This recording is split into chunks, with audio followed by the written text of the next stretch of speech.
Joining me now is News Corp columnist Angela Mollard and Sky News contributor Louise Roberts.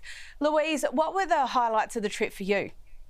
Well, it was a fantastic trip, and as you say, Caro, for the two of them to be in Canada, Charles quite clearly was really enjoying himself. They were guests of the newish sort of Canadian PM Mark Carney and his wife Diana.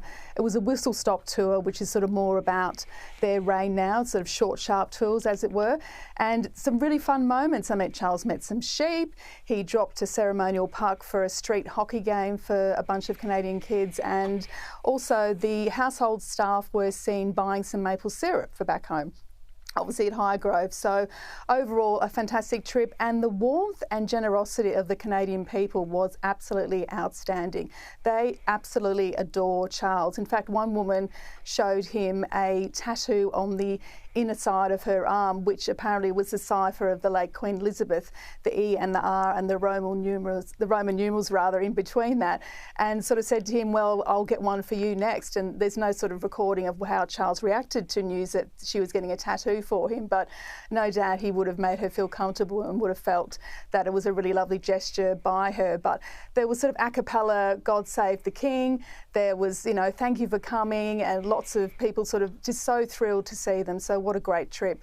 And as you say, Charles really enjoyed himself as well. There was a bit of soft diplomacy from Camilla. She met with some Ukrainian sort of volunteer workers and sort of commended them for the work they'd done. And we saw that footage there of Charles planting a sapling tree, which I believe is the 5th tree he's planted. So the Canadians are very clever because they're getting the royals to literally put down roots every time they come and visit. So overall, a great trip.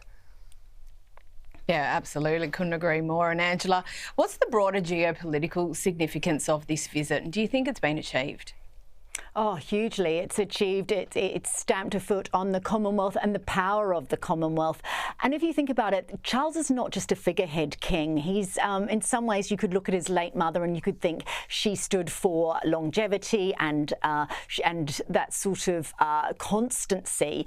But Charles's reign is going to be a lot more muscular than that. He's not just wearing the crown, he's wielding the crown. And he comes to it as a man at 73. It was when he took over the crown, unlike his mother at 25, and he now has that gravitas. He watched his mother oversee the Cold War, the battles in Northern Ireland, obviously the war on terror, and he now has something to say on the world stage. Louise talked of soft diplomacy with Camilla. Charles is doing exactly the same. He wants this to be a legacy reign. He wants to make a difference. And he's not just playing it safe. We know he's already invited President Trump, who, of course, wanted to annex and still wants to annex Canada. So Charles going in there, the king, and saying, Canada is strong and free is sending a very clear signal about where his allegiances lie, and also the purpose of countries still maintaining their connection to the Commonwealth and having him as their sovereign.